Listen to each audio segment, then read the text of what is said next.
everybody, this is Chaos with Thunderdog eSports, bringing you game number 4 here in week number 3 of the Top Dog League. We have Prometheus Gaming going up against ViViD Gaming, and ViViD Gaming is currently up 2-1, so we'll have to see whether or not Prometheus Gaming can get back into this. Let's go ahead and introduce our players here on Heavy Rain Ladder Edition. Spawning in the southern portion of the map, in the red trunks, it is going to be ViViD Gaming's aFterMath. And spawning in the northern portion here on Heavy Rain, in the blue trunks for Prometheus Gaming, it is going to be Kingdom. So, a little bit of work that Kingdom's got to do. Heavy burden on his shoulders as he needs to win this in order to make this best, or I guess this 5-game series more so in, or actually tie up the series. So we've got a PvT going on here, so it'll be interesting to see how this goes. So this map is kind of interesting. I've only played it a handful of times, so I've got pretty minimal experience, but I would say that overall, with this much exposed map, or exposed area to get into the main base, I would say that a blink play is probably halfway decent on this map. Yeah, that would probably be interesting. Now, my guess is we're probably going to be seeing a Reaper opening, as the first gas is already going down for Kingdom, which, you know, I guess that same comment kind of goes true for Reaper openings, just because since you got all this extra area to get in and out of your opponent's base, getting in and out is very simple, and obviously harassment is nice. So aFterMath is going to go ahead and do a fairly early scout to try and get in and see what his opponent is doing. The question of the day is, will he get in time? Now, the barracks is just now finishing, and yes, indeed, he will get in. He will see the gas, and he should know exactly what his opponent is doing at this point. So he should feel pretty comfortable about what he's up against, and would make the necessary precautions by either getting out a fairly quick mothership core or a very early stalker. So this map, as we take a look, you've got a pretty easy to take natural. Now, the one thing about the natural is you've got a lot of extra space here in the back. So obviously you've got more prone to drops and things like that if you're not too careful at getting, you know, just maybe 1 or 2 buildings back here. So, we do have an engineering block coming down from Kingdom, which is actually going to be a big deal because obviously the engineering bay, you know, as much health as he can get on this without fully completing it is going to be very beneficial for him. First Zealot is going to go ahead and start picking away at that, but looks like aFterMath did want to go ahead and make that expansion down as quickly as possible, and is not really going to get that opportunity. Engineering bay will just simply be cancelled, and things will progress a little bit at a time. So Mothership Core is going to go ahead and get out and fend off this Reaper. So I'd say overall, Kingdom's opening did, you know, pretty much exactly what he wanted to do. He wanted to deny this expansion for a little bit of extra time, and then obviously he's going to want to get in here and do a little bit of scouting with this Reaper. Reaper's really not going to see much at this point. He's only going to see 1 gas, and he's not going to actually get to see that second gas, so a little bit unfortunate for him. But my guess is he'll probably chill out here and then try and poke in again once more when he gets the opportunity. So meanwhile, he's going to go ahead and expand himself as well as get his bunker up just in case he does have any pressure come his way here in the early game. And actually, kind of interestingly, we do have a fairly early second gas, which is actually going to get scouted by aFterMath. So that probe stuck around for just a long enough time to get in there. He actually did see the second barracks going down. So aFterMath pretty much knows exactly what's going on. So feeling pretty good now. A handful of probes are getting pulled to try and deal with this Reaper, which I feel like the units would be more than sufficient to deal with that. So Kingdom finally did get the scout that he wanted. Pretty much sees everything that's going on, including the Forge, which is kind of an interesting choice. Or actually double Forge. Did he see the double Forge? As I hit C and don't know what I just did, but yeah, he did see the double Forge. So overall, he is in a very, very good position to really tailor his build in the direction that he really wants to. So it does look like he is going to be going for a very heavy bioforce, since we do have the 3 barracks coming down. Now usually you would see the factory and the starport coming down pretty quickly from now. You know, hitting that 10-minute timing that is kind of the, I would say, natural tendency for Terrans, the 10-minute push with Medevac, Marine Marauder. So we'll have to see whether or not that's actually going to be the case this game. Meanwhile, both players are just going to be happily getting up their SCVs and probes, and it looks like Kingdom is just going to continue on getting up his really quick upgrades. Now, I'll be interested to see whether or not he chooses to go for a Twilight Council tech, or if he does choose to venture off into something like a robotics facility, because I think you could go either way. Obviously, getting the Twilight Council earlier is going to be better, because that way you can immediately go into +2/+2. So we'll have to see whether or not that does go down at the appropriate time. Now, it is going to go ahead and go down right now. But the question is will he invest more into the Twilight Council? Will he go up to Dark Templar or High Templar for Storm? I would say that that's probably a decent option for him, just because if he were to go to the robotics facility tech, he's got to then get his robotics bay and then start to get his Colossus production out, which will be a lot later than he will want, considering we do have the Marine Marauder ball actually coming straight across the field as we speak. Now, we do not have a factory at this point, so he's looking to do this push just a little bit earlier without the effectiveness of having the medevacs out, which is kind of an interesting choice. Now, we do have a proxy pylon going down for aFterMath, so he is going to try and get out maybe a small little counter push coming, but we'll have to see whether or not he can actually hold off this first engagement. Now, Kingdom's actually going to be in a very, very good spot to do anything. It looks like had a little bit of issues there, but yeah, so Kingdom is going to come in here. Some nice force fields, pretty much defending off majority of that. Now, will he parse? Okay, Photon Overcharge is going to go down. We do have a small warp in here, but it's going to be very, very difficult for him to keep on, because there are not that many units, and it looks like things are looking very, very good for this attacking Kingdom. Is going in, killing off the rest of the unit, and will he get the natural? Probes are being pulled. Does he have enough? It looks like aFterMath is trying to hold on with everything that he's got, and the Photon Overcharge is doing a significant amount of damage in the first set of warp-ins now. We'll be able to push this off, I think. Yes, so it is held off, but at what cost? Looking at the units lost tab, ooh, it's actually a fairly even trade. The only downside is oh, wow. That's very surprising. So it looks like Kingdom hasn't been doing a very good job of keeping up his SCV production, and actually just equalized the probe count. So basically at this point he didn't get the natural down, which was kind of a vital key that he really needed to. Archons are now out on the way, and I would say that this is most likely going to get pushed back once again.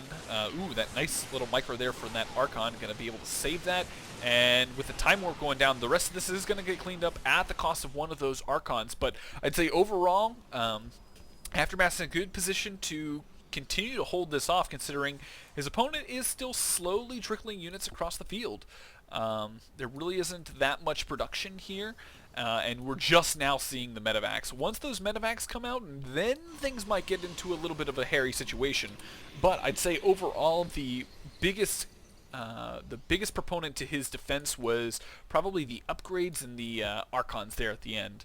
So he's definitely in a very, very good position to get back into the game. Now, obviously the supplies are a little bit uneven, but not overly much. So the warp-ins will still contribute to both of their that stabilization of the supply count. So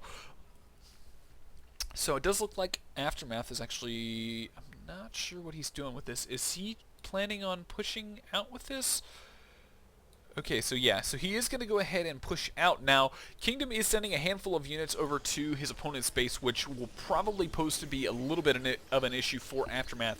And basically, aFterMath will have to make the decision of whether or not he is going to recall.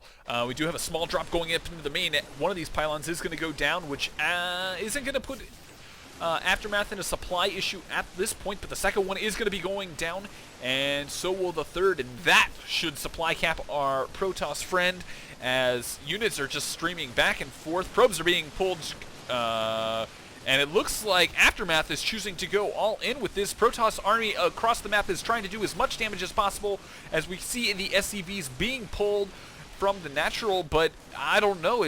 Does Kingdom have enough to go ahead and end this? SCVs are continuing to be pulled, but SCVs versus Zealots. Zealots just absolutely shred them to pieces.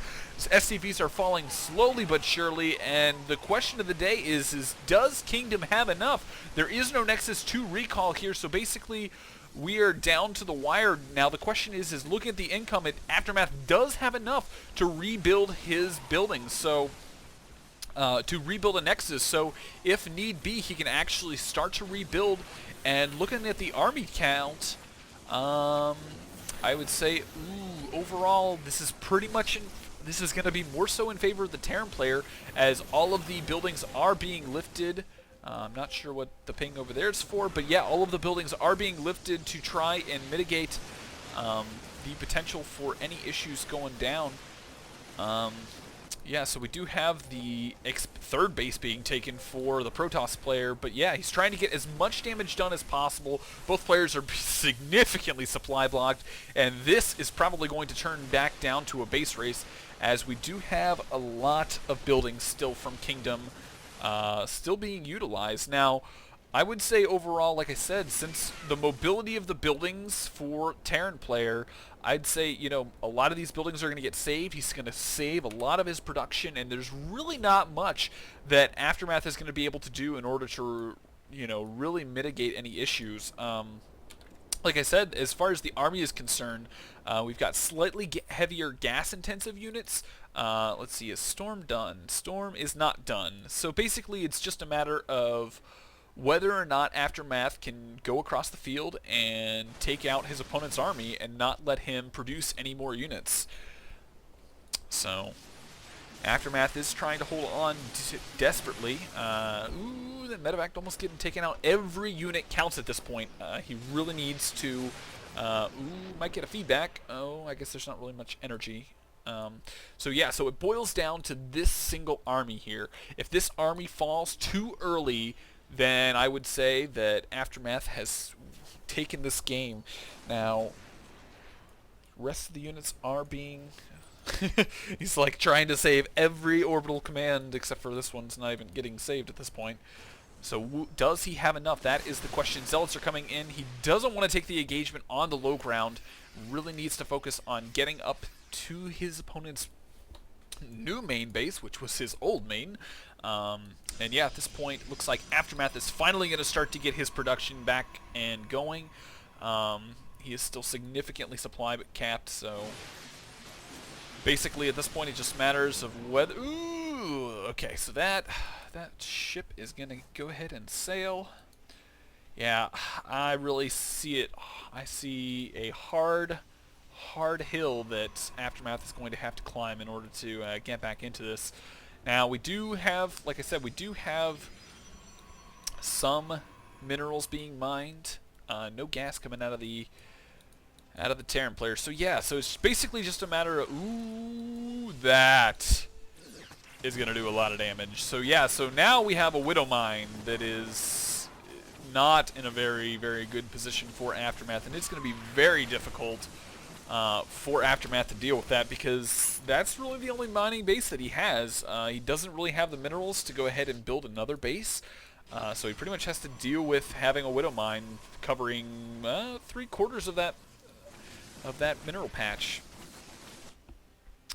Yeah, I really don't see there's any way that Kingdom can lose this at this point. He's got the production, he's got the SCVs mining. He and his army count is continuing to grow as, you know, as time goes on. So at this point, the only thing that aFtermath has is this single army, which really isn't able to do a whole lot.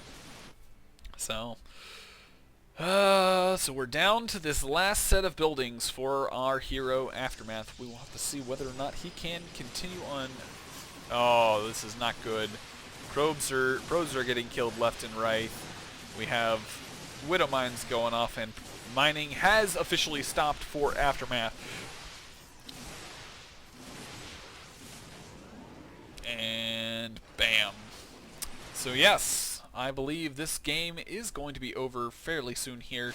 As aFterMath is trying to stay in as long as possible. We have some dancing marauders, gayfully dancing, and unfortunately he did not get the Nexus. Had he gotten the Nexus, it probably would have been over at that point, but nonetheless, we do have a small little hit squad coming in here to try and do the final blow. We'll see if it's enough.